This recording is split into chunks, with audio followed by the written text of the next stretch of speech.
Ang update sa paghahanda ni Tapales laban kay Inoue, ating tunghayan kabady. Bago ang lahat ay pakisuportahan ang page na aking pinamagatang Sports Update at pakihit ang subscribe at bell button para lagi kang updated kabady. Maraming salamat.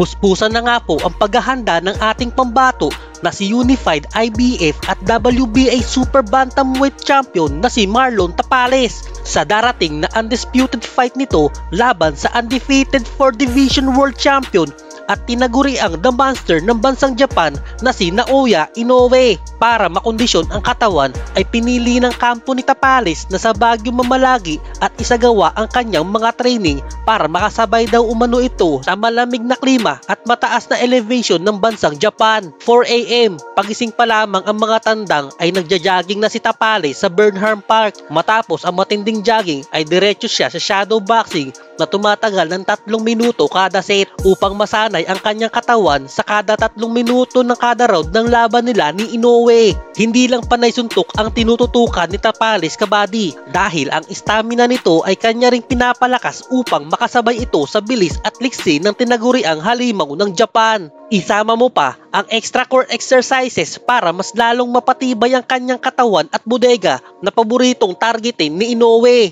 Malaking impact at break ito sa karir ni Tapales mga kabady sa kadahilanang kapag natalo o maliigan niya ito si Naoya Inoue ay magiging instant superstar siya at mapapatunayan nito sa mga boxing fans na nagsasabing alanganin ito sa lakas at bilis ng tinaguriang halimaw ng Japan. Ating suportahan ang ating kasalukuyang pambato kabady.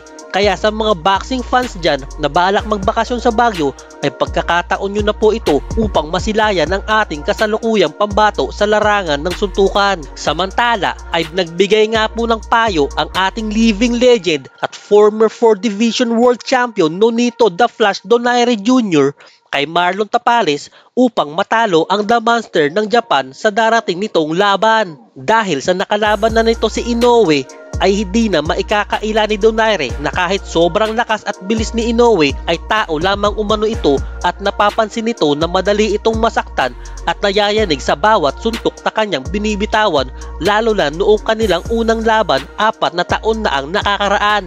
Ayon pa kay Donaire na sadyang napuruhan lang talaga siya ni Inoue na naging dahilan ng kanyang pagbagsak sa round 2 ng kanilang laban.